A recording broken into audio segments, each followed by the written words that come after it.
what time it is. We got 6 things you should know. And number 1 on our list, Scottish actor Sean Connery, considered by many to have been the best James Bond, has died. He was 90 years old.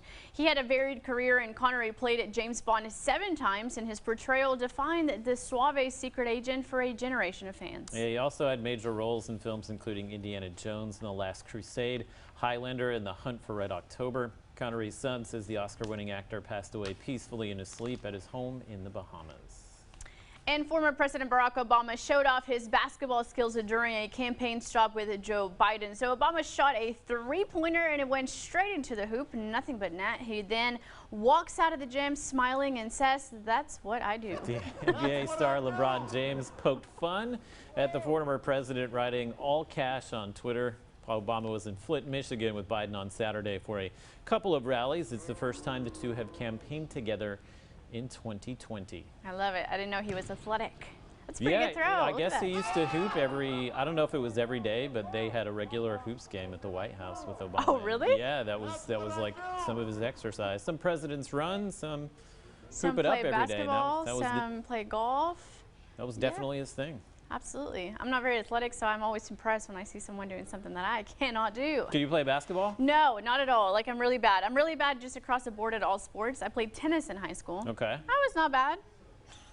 How do you know you're bad at basketball? I wasn't terrible. I've tried it. I look really embarrassing throwing that ball. I do like a little jump. Do you?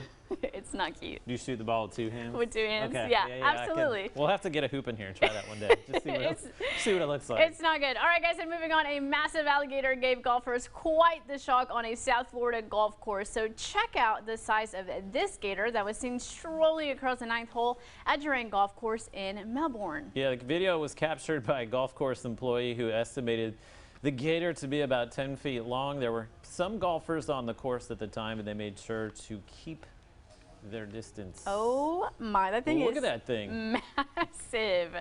Can't blame him though. He's just trying to get in a game of golf. I don't know where he's going. He's probably trying to find the water. He's like, I can't remember.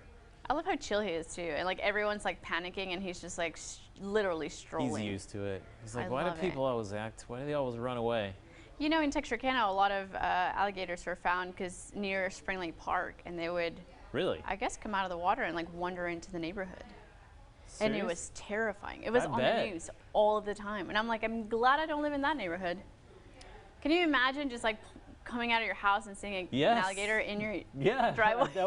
that would be pretty frightening. You're just going out to like check the mail and there's an alligator just chilling in the driveway. All right, guys, and a California community celebrates a big birthday for a Pearl Harbor survivor. Dozens of people helped Stu Headley celebrate his 99th birthday on Saturday. Stu actually turned the big 99 on Thursday, but the group Honor Flight San Diego had other plans, hosting a drive-by birthday party just for him. Yeah, Dozens stopped by and drove by to wish the veteran a happy birthday. Stu enlisted into the Navy and was stationed on the USS West Virginia during Pearl Harbor. He served 17 years before he was discharged in 1956. Incredible. Happy birthday, Stu. Hope it was a great one. Looks like it was.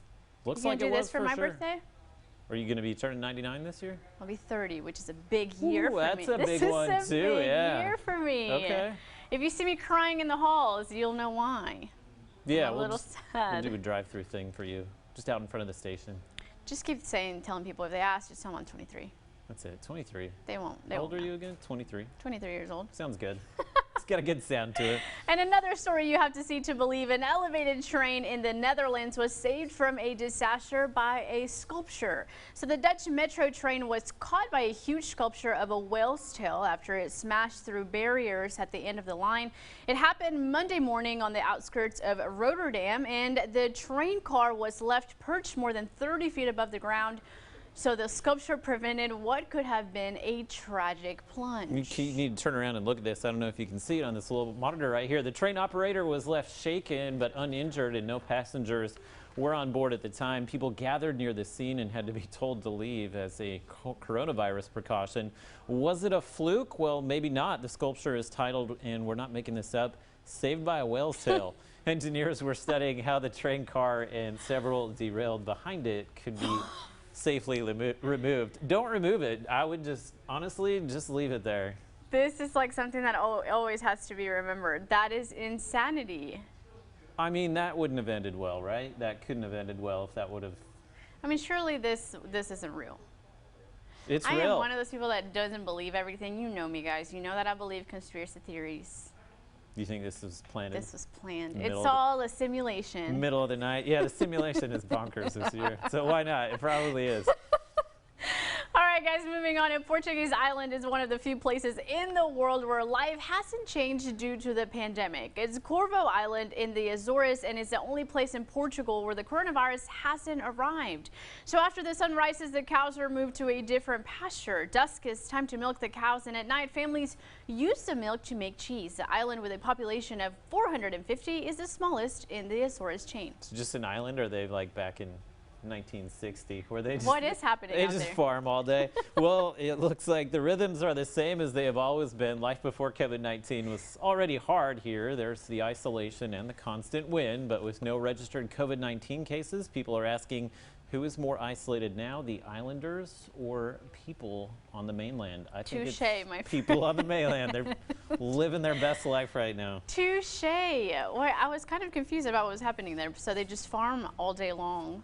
They milk They're the very cows. active people. They milk the cows, and then with that milk, they make the cheese. This And they're sounds heavenly. also coronavirus free. And they have no COVID. Maybe cheese is the secret here.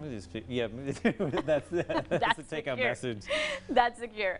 All right, we have to take a quick break, but when we return, Dr. Chandler of the Bipsy Music Program is here to talk to us about their upcoming drive-in concert. And later we have author Shonda Thompson-Lawley and Jennifer West of Chill and Heal in the studio with us. And we'll take another look at your forecast later in the show. We'll be right back.